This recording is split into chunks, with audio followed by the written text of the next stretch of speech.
And we're live with the Android Headline Show. Welcome to episode podcast number 13. Unlucky number 13.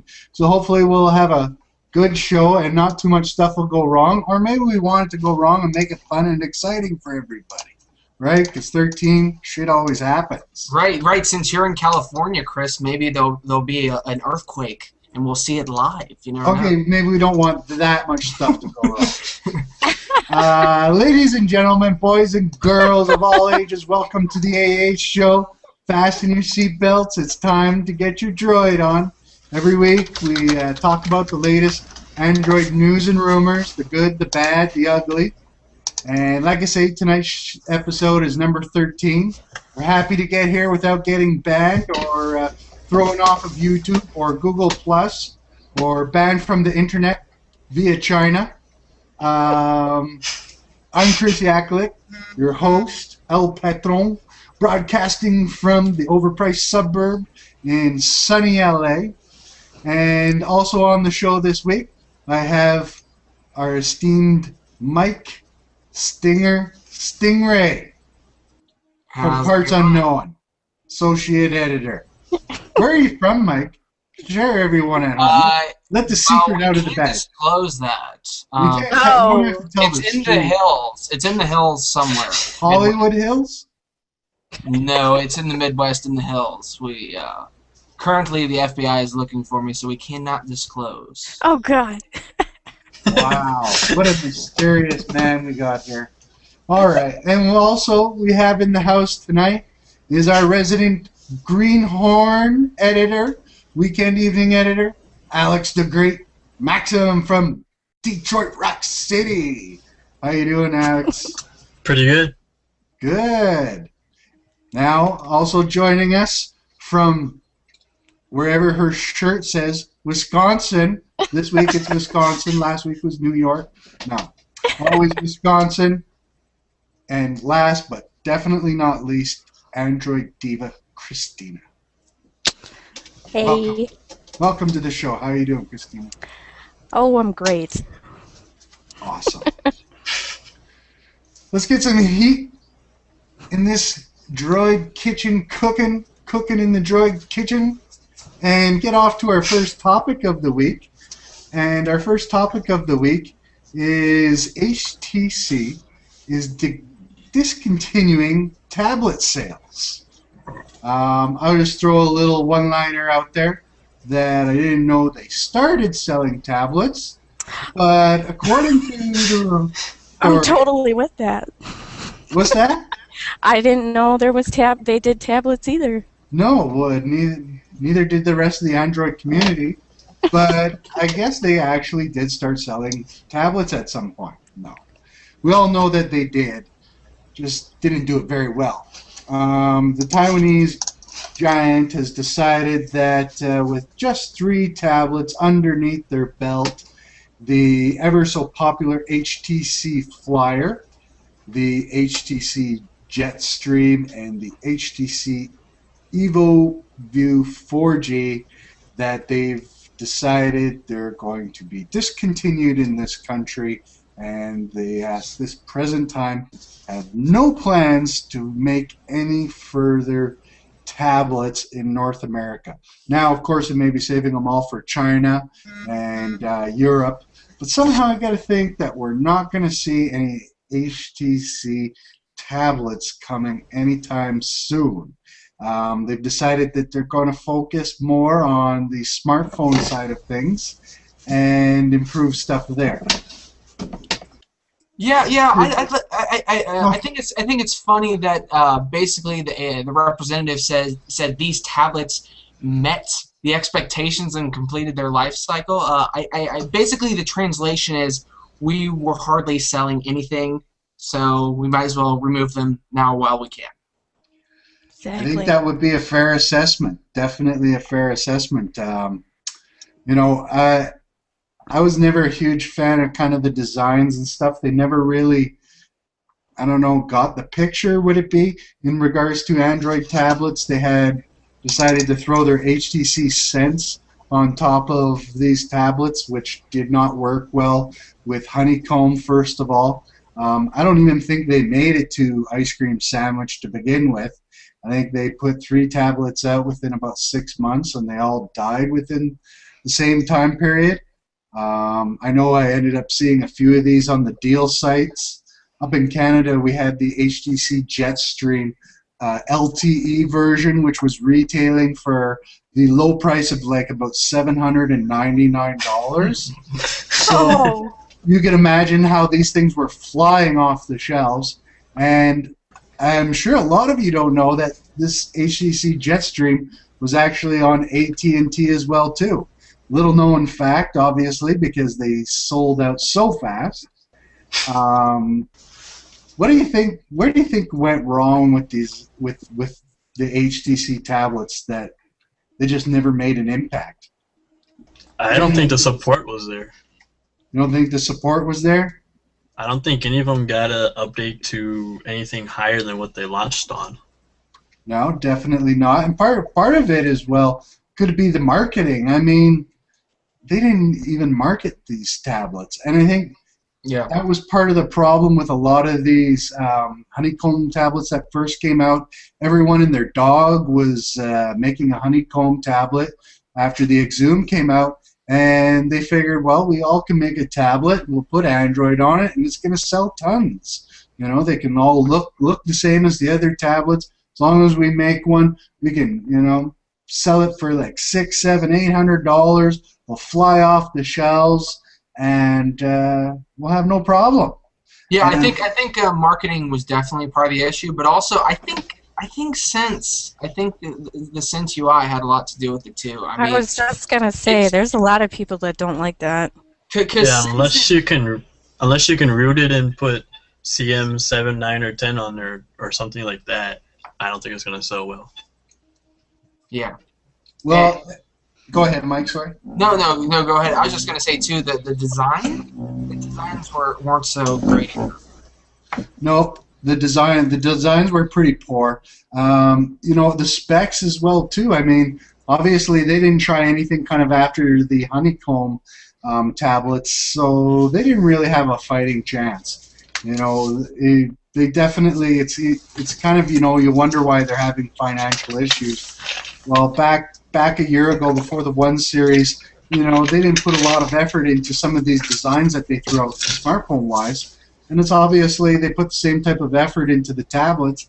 You're kind of wondering why the tablet business didn't do so well to them. You know, I'm sure that they don't want to admit defeat, but it's pretty well guaranteed that they bombed in this category.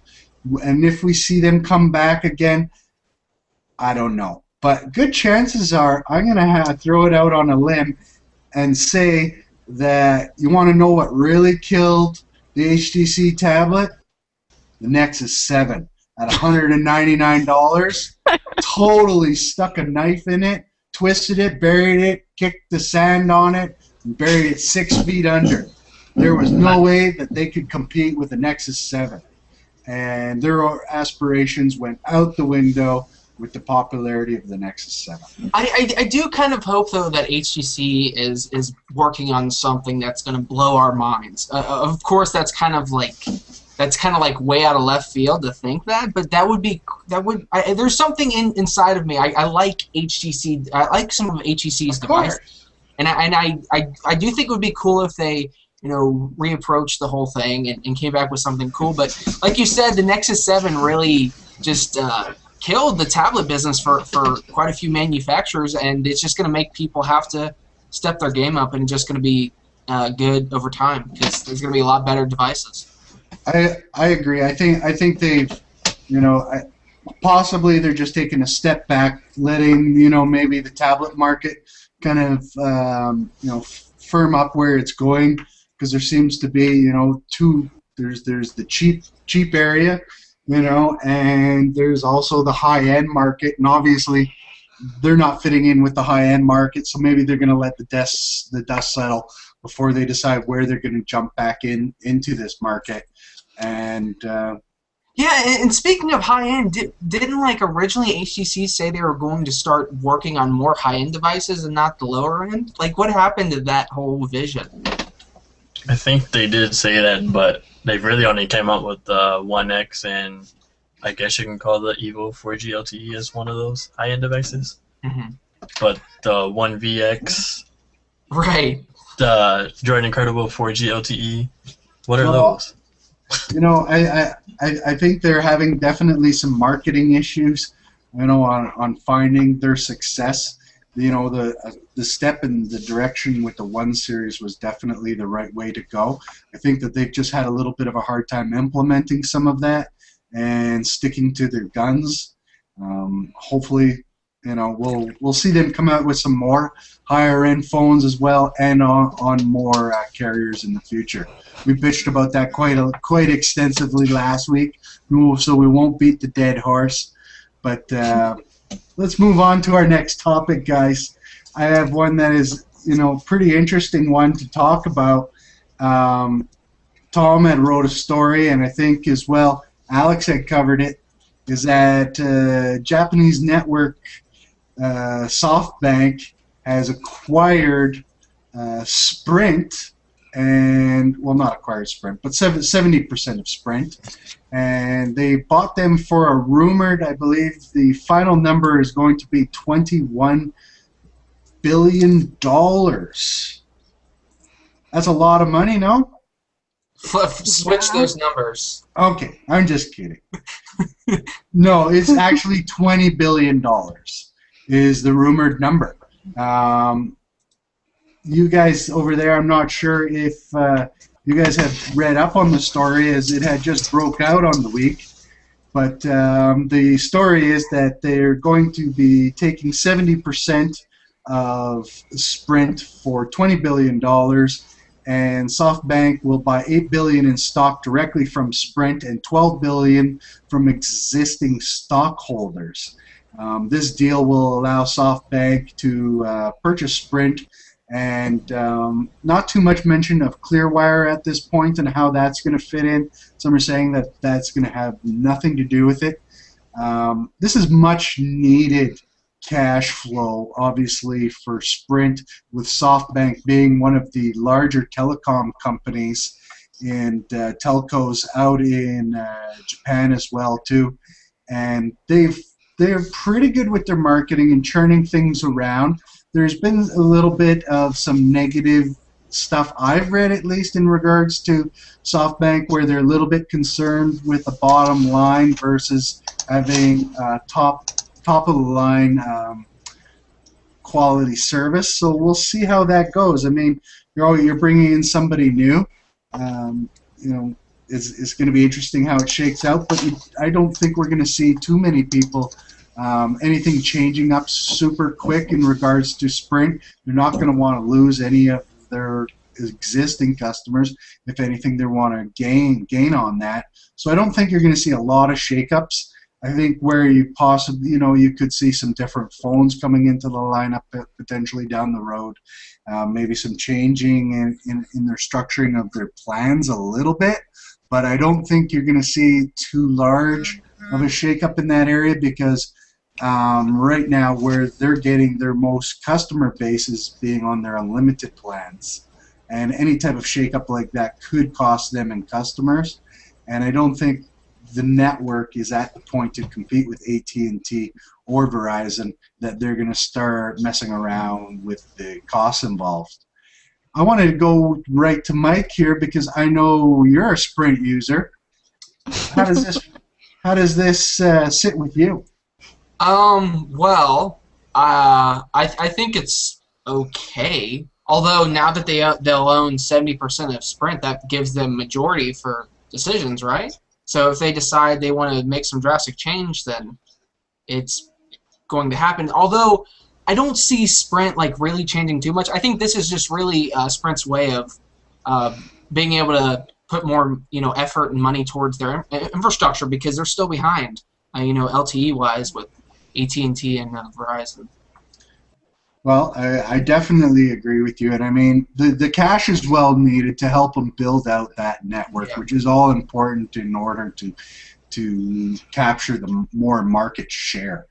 You know, with AT&T and Verizon, you know, obviously being the largest, they needed that infusion of cash in order to build out the network quicker, in order to draw the customers in, because that's one of the major issues.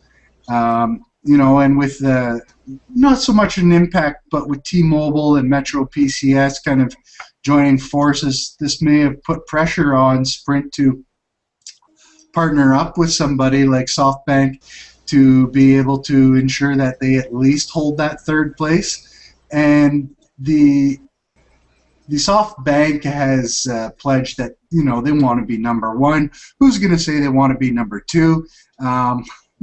Obviously, no one's going to purchase a company for $21 billion and say we're aiming for, you know, to stay at number 3 or to be number 2.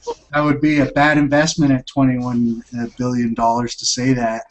So, you know, do you see it happening, Alex? Do you see them anytime soon happening, or are we looking a long ways away before they can compete with AT&T and Verizon? Is there any possibility of it ever happening? I think maybe about a year or two away, since the deal is going to take 6 months to complete, and Softbank wants to help Sprint get. Well, they want to get LTE out faster. They want to help Sprint get that out faster, which is a good thing for Sprint because their 3G speeds are horrible. Well, I think it's going to take a little bit. Because that's what I'm stuck on right now. I think it's going to take a little bit longer than that for them to build out the carriers. I think, you know, when you have an investment like this in there, this is for the long term, not for the short term. But you could see, you know, with the substantial investment like this, you could see their LTE obviously spreading a lot quicker. We'll see. Good luck to Sprint, and it'll be nice to see that one of the big guys, you know, going to have some more competition as well too. Let's move on to our next topic of conversation, and this one here caught my attention today. Kind of made the rounds this morning, and it's about the rumored Sony Nexus. It made an appearance on a lot of the Android sites and blogs this morning. Mike, you had a go at the article and a good look at these pictures. First, tell us what exactly was shown for our viewers at home. They can check it out on our site, androidheadlines.com.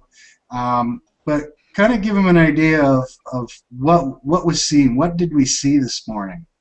Yeah, so basically over the weekend, 2 photos of a photo of the rear of the phone and the photo of the front of the phone appeared on Picasa, and it was tagged as the Nexus X and Xperia Nexus, and it looks similar to like the Xperia Ion and Xperia S, but it's not either of those devices. So it's kind of hard to tell if it's legit or not, because like there's a weird bulge on the back of it, and the Google logo could be photoshopped, and so no one really knows if it's real or not, but it could just be like a prototype or whatever. But some people are saying it's the Sony Nexus, but there's really no proof of that yet. Well, I think I'm going to have to call bullshit on this one at first, because you know, you get a good look at the picture at it, and it definitely looks like an Ion, but you know what? It could have been an older prototype. It's definitely got, the picture's been manipulated. If you take a good look at it, there are some areas of there where it looks like someone's decided they're going to butcher this thing up a bit and make it look like a Google phone. As well, also there's some real funky reflections going in on the front. This was also as well pointed out by some other Android blogs that there's, you know, looks like somebody's kind of fingers have been, you know, I don't know, squeezed into the pictures. On the back as well too, you can take a look at the timestamps of when the pictures were taken. There's just a whole lot wrong with this. You know, that unless someone was trying to throw off someone else with a lot of bad photoshopping and weird picture times and everything, I think we can pretty well call this a myth. This one here is a Mythbusters, we call it, and this is a myth. And I think at this time of the year we see a lot of stuff like this kind of hitting the waves, people trying to get attention or throw people off, and we definitely saw some last 2 weeks ago. We saw a whole whack load of fake rumors of Android 4.2. Do you guys think that there's any chance of us seeing a leaked Sony phone? It had been talked about, so I know where the person had wanted a Sony phone, but do you think we're going to see something soon from this and a potential leak? Who was that? Someone farted. Oh, wow. I say no. No? No. How about You don't see a lot of Sony and Google talk. I mean, it doesn't seem legit to me, like it would be anytime soon. Yeah, I think Sony could possibly be working on a Nexus phone, but I do not see it being released this year. Maybe next year, who knows? But it doesn't look like it's going to happen anytime soon. I mean, it's always a tough, rumors are always a tough thing because you don't know until the day that they're out. They could have them under lock and key, but usually when it comes to these type of device rumors and stuff like that, something will have leaked out. Now, not necessarily a full-blown pictures, because Android manufacturers are becoming, this is a big business now. This is a billion-dollar industry for them.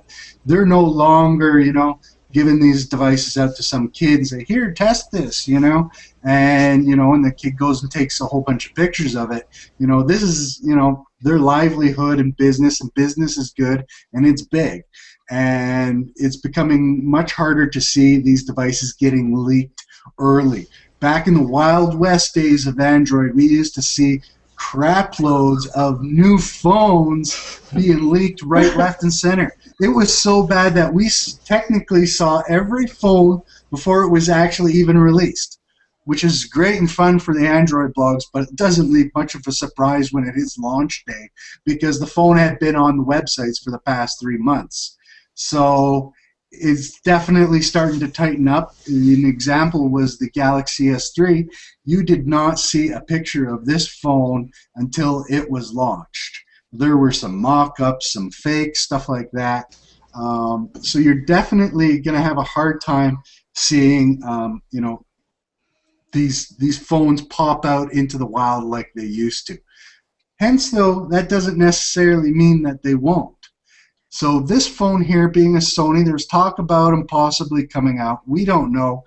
It could happen, could not. We would have figured that we probably would have heard something by now. If we're getting this close to our Nexus launch, that we should hear something. But fact is, we just haven't. Let's get on to a device we have actually seen and we actually do know about, and has been confirmed as being somewhat real, and that is the LG Nexus, or the Nexus 4 device.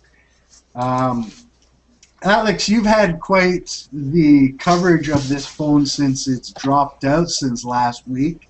I think, when did it hit the airways? Last Monday night? Yeah, right after our podcast ended.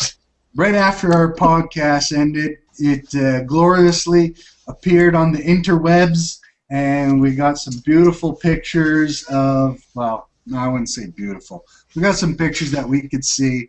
And give us a little rundown first on the specs, and then we'll talk about it a little bit more. I'm sure everyone at home knows what the specs are, but just in case, what are we looking at? It's got 2 gigs of RAM, 8 gigabyte of internal storage. Which I call bullshit on. Yeah. No one's putting out 8 gigabytes. Especially if there's no SD card slot. And it's got a quad-core 1.5 gigahertz processor. It looks like he's looking down at the device. Maybe he knows he's doing secret business. 768 by 1184. And it's got that new Snapdragon S4 Pro processor we've talked so much about. The Adreno 320 GPU. It's running as well a Jelly Bean version of software, modified version. So that's kind of interesting. Kernel 3.40 as well with a 320i DPI, and it's only got an 8-megapixel camera on it, which is kind of strange because the Optimus G has, what is it, a 13-megapixel camera? Which it has both an 8 and 13, depending on which one. So it has like an 8 at the top. The AT&T version has 8 on the back, and Sprint has 13 on the back. Okay. So someone's blowing their nose in the background. Who's blowing their nose? Mike, is it Mike? I think Alex just has a squeaky chair. Mike's okay. That's what it is. I'm like wondering what's going on here. Yeah, I was just. Okay, guys, but let's go over this rumor first. We'll start to talk about the actual looks of the phone in a little bit here. The processor is really nice. Some benchmarks came out over the weekend that kind of said it was a little bit iffy, but you know the software is still early. It's obviously running, you know, a prototype that probably came out a few months ago. I wouldn't imagine that this has recently been released. So the benchmarks are a little bit so-so, but the S4 Snapdragon Pro is supposed to be an awesome processor, no doubt about it. So don't take those benchmarks as being solid. This phone is going to mop the floor in terms of processing power. It's going to be right up there with the top-of-the-line phones. 2 gigabytes of RAM, definitely needed. Going to love that. And the bullshit that we had talked about was the 8 gigabytes of internal storage. This is not 3 years ago. Right. This is not going to happen. Yeah, 16 gigabytes is standard now. That's like the base model. It is. And I mean, you know, Google made a mistake this year putting the Nexus 7 out with the 8 gigabytes. That was a flaw, and we've already seen talk about, you know, the 16, you know, the 32, the 8 gigabyte. They're going to sell that shit off because they got a warehouse full of it. They're going to get rid of it. It's going to disappear. No one's going to make that same mistake again because they caught a lot of flack about it. Trust me, they won't make that same mistake twice unless we start talking about some super integrated, you know, cloud storage starting to take place. 8 gigabytes is just not going to happen. You guys have had a chance to look at this phone. What were your initial reactions? Because this is important, you know. The reactions are when you see this phone, what it looks like, do you like it? You know, today we've seen a huge full review of the actual phone pop out, you know, with crazy amount of pictures, some camera shots on it. We have it rolling out on our site. You know, and looks are obviously an important part of a phone, and you know everyone's going to have their own different opinions, and we're all entitled to them. But I'd like to hear what your guys' opinions are on them. Mike, why don't you start off the group with what you think of this phone, or what you first thought? Are you warming up to it? What are your Yeah, I like the specs. I think the specs are awesome, and yeah, it's definitely going to have at least 16 gigs of storage, maybe even 32. Let's not even entertain that. Right. But like, I think the specs are awesome. I think it's going to be a great phone.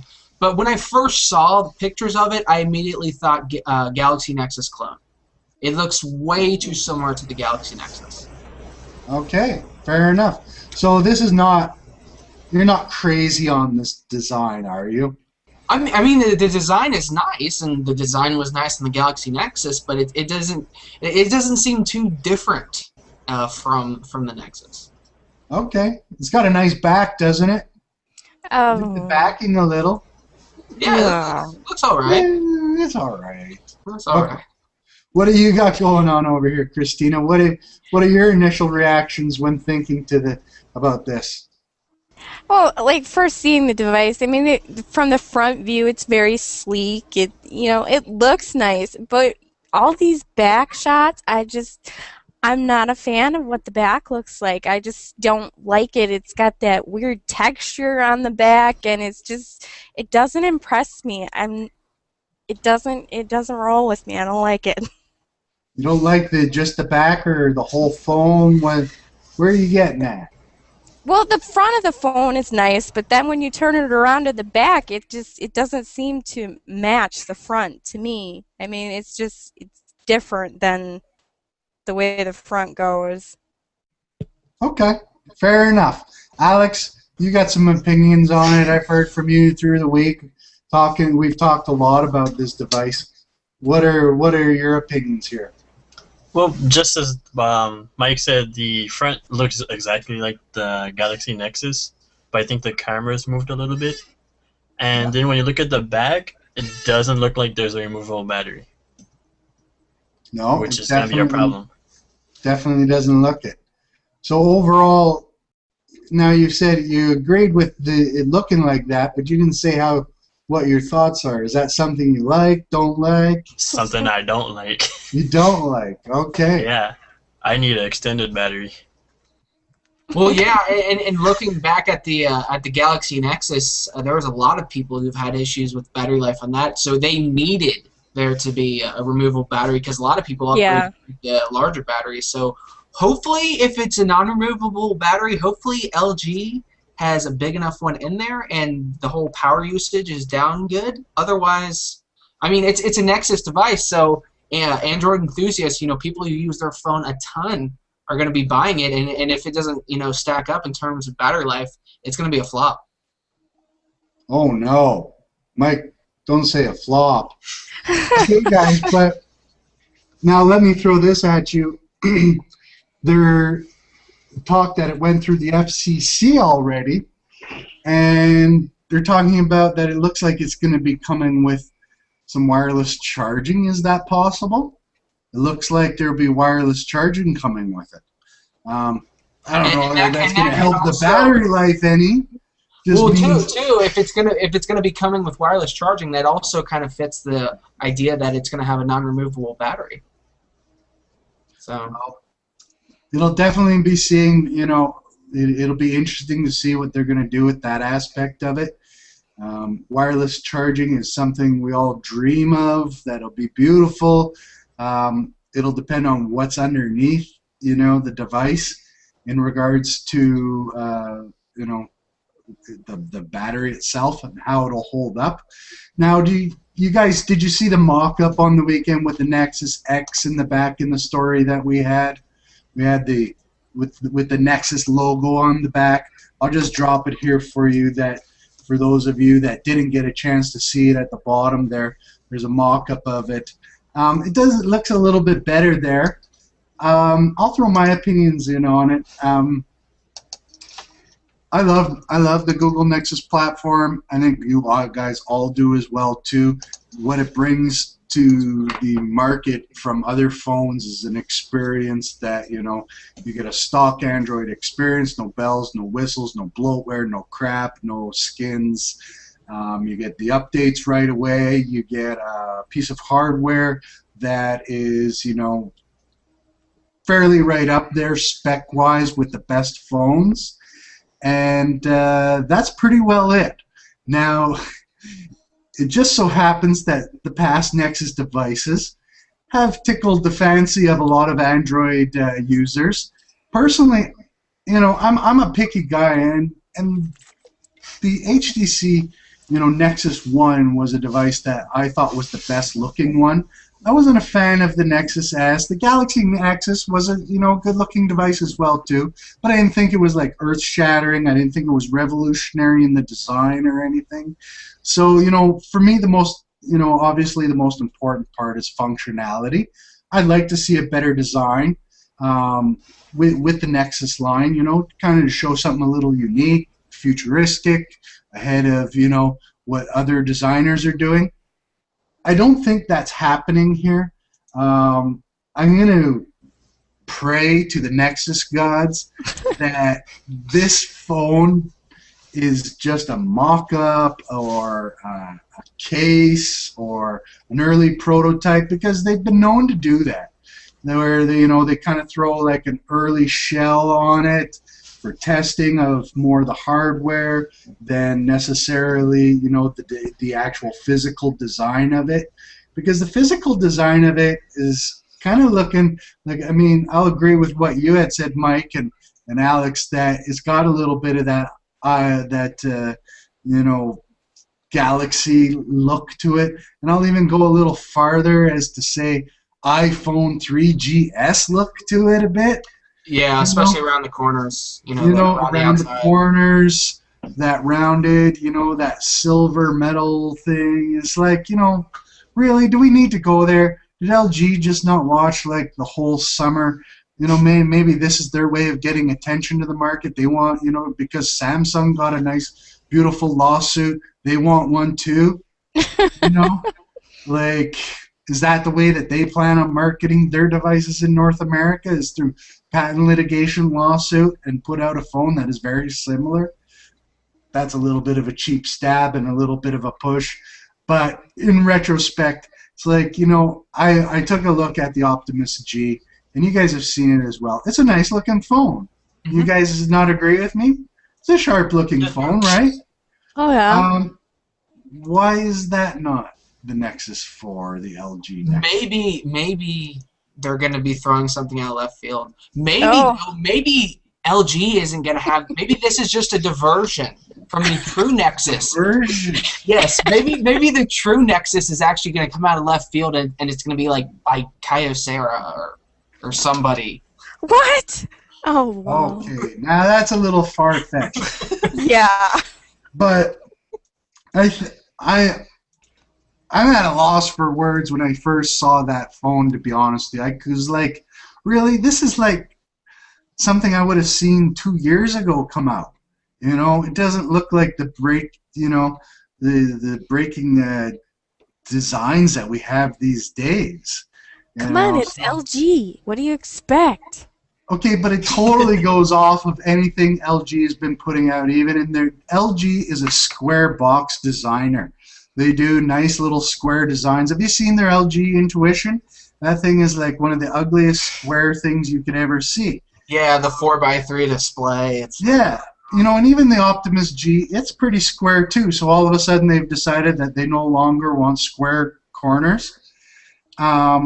I don't know. I got to think that this thing is going to look a lot better the day it comes out, or I pray for the Nexus program that it survives LG, because at this current rate, the only thing that's going to be great about this phone is going to be what's under the hood, and because it's definitely not going to be attracting a lot of buyers with the physical aspect of it. Yeah, I think what LG should have done is made the Optimus G the LG Nexus. That's what I think. It is, and I think that was the rumor from the beginning, right, that it was supposed to be. But then all of a sudden you see, oh, Sprint's getting the Optimus G, AT&T's getting the Optimus G.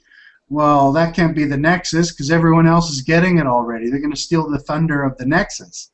And now we're seeing this prototype device being shopped around that's supposed to be the Nexus device that looks like it's 3 years old, and 8 gigabytes of data. Doesn't that kind of make sense that it was about a 3-year-old device? Maybe we're good, totally being our wool being pulled over our eyes or something. Yeah, someone's hacked this thing up. Maybe this is just a totally different prototype, and maybe the Optimus G will in fact be the Nexus. Well, I pray for Nexus fans, and I pray for Google, because they're ultimately, at the end of the day, the ones who are going to be selling this device. And if they want to sell a lot of them, I certainly hope that we're going to see some changes to it, because definitely initial reaction has kind of been a little, yeah. Well, it sucks, literally. Well, yeah. I mean, it does. Let's just admit it. It sucks. It does. I've not. Sorry to interrupt, Mike, but reading some other Android blogs the other day, and they're like, people are bashing the new Nexus. It's a new Nexus device. It's all about the software and, you know, and not so much about the design, you know, and the hardware and stuff. And it's like, whatever. I'm the one who's got to buy this freaking device. And if it looks like crap, I'm not going to spend the money on it. And if I don't spend the money on it, then it's a failure because the device doesn't sell, you know. And Nexus, you know, they put these phones out there to be, I would say, one of the top of the line designs that are put out, regardless of the, you know, if it's look or software or what it is. It's supposed to be almost a reference that other phones should be either compared to or, you know, held standards to. And if this is the standard for the next year, we're in fucking trouble. Yeah. Yeah, I mean, think about it. Okay, you go into your local carrier store, and you have two options. You can either go with the LG Nexus or the LG Optimus G. Which one are you going to choose? You're going to choose the Optimus G. It looks better. It has, you know, really awesome specs. You're not going to go with the Nexus. So if they launch both these phones around the same time, you know, I really see the Optimus G selling more than the Nexus. I want the stock. I'm waiting for a next Nexus device, but this is not going to be my next Nexus device. You know, this thing, they better come out with a new shell, whatever. Hopefully they didn't have it ready in time for this prototype, because there's no way that I see this thing selling very much at all. You know, me and my wife, we just took a phone back to the recycling program here, and it looks exactly the fuck like this thing, okay? And it was called the Galaxy, Samsung Galaxy Vibrant or whatever the hell it was. And there's no way that I'm allowing it back into my house. You know, even with different specs. It's not coming in under a new name with different specs, okay? It's gone, it's dead, it's finished with. Alex, you want this phone? No. Christina, I'll you want this stick phone? with my Galaxy Nexus. No. Mike, I'm going to take that as a no. No. Okay, so this is what we call some early research data. LG has, I think, 15 days to get a new case for the thing designed and tested and ready to go out the door. Which, you know what, they can do that. I'm sure they must have some dummy units sitting around that they could pop the case into, throw it in an Optimus G, whatever, put a Nexus paint job on the back. We'll be happier than this piece of shit. I'm sorry, hey, retelling sometimes.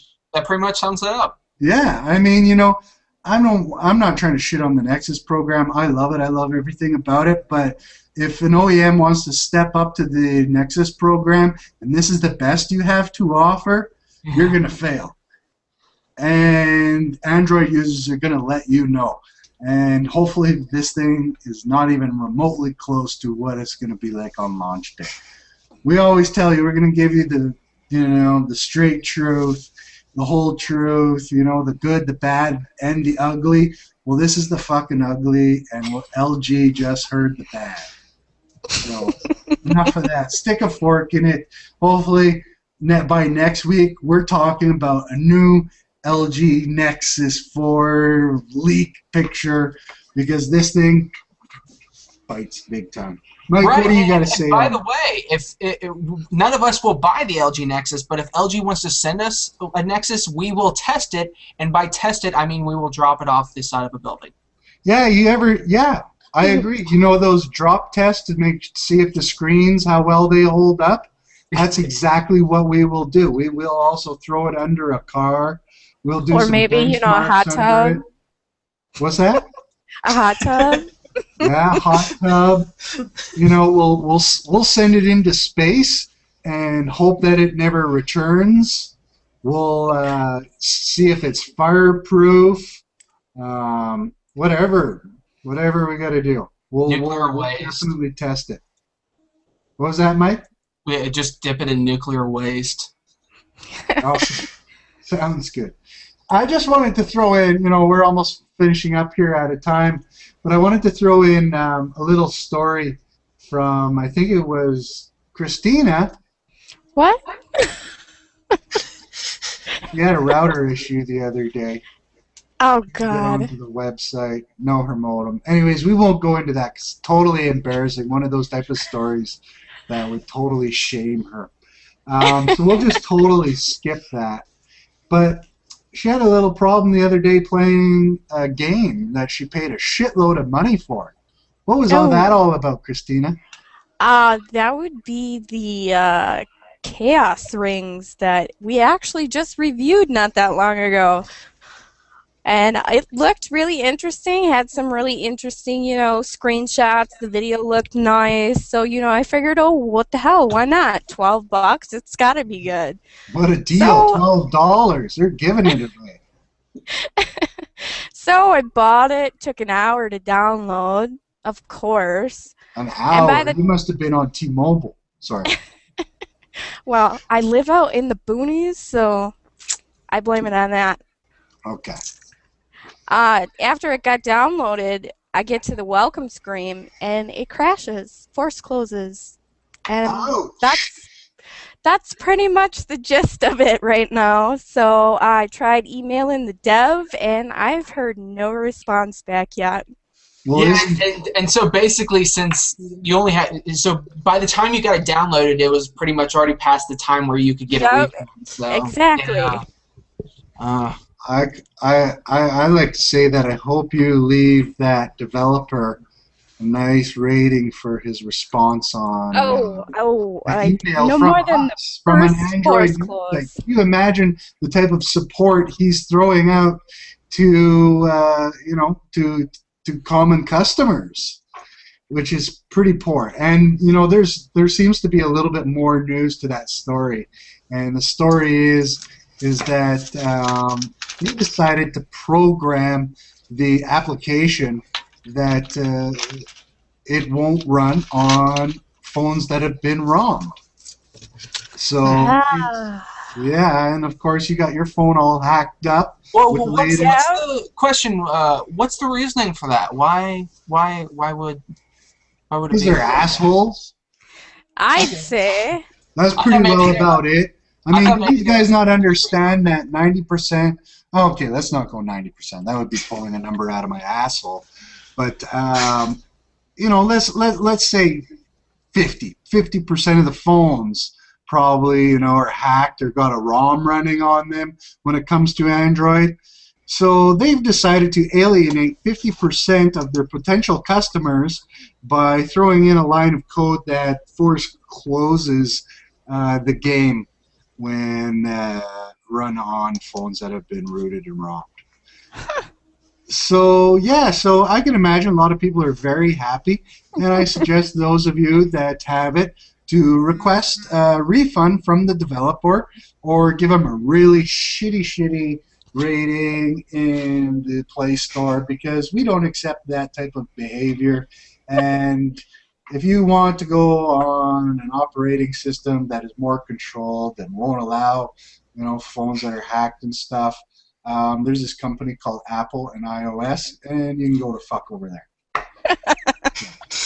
Nice. Sorry, I just figured, what? Who is he to tell people, who could play their game after shelling out not 99 cents or $1.99 or $2.99, but $12.99 for the game. Exactly. Yeah, I just don't understand why. Complete bullshit. I don't understand why someone would program something like that into a game that they're selling for that price, because wouldn't that lose them a lot of money? I think it probably has to do with the fact that they really want a bad name in the Android community and don't want to sell their application too much, and are looking for a lot of negative press. But other than that, I really don't have a lot of good rationale. Oh, I guess they're worried about piracy. I guess maybe that has to do with the $12.99 price tag as well, too. That's it. It's $12.99 right now. I was going to say it's $12.99 right now. In a few months from now, it'll be free and have in-app purchases, right? That's how it works. Yeah, that's usually how it goes. All right, guys. I think we slammed enough people for today. It was great having you on the show. Thank you, Alex. Thank you, Christina. Thank you, Mike. It's been a pleasure once again.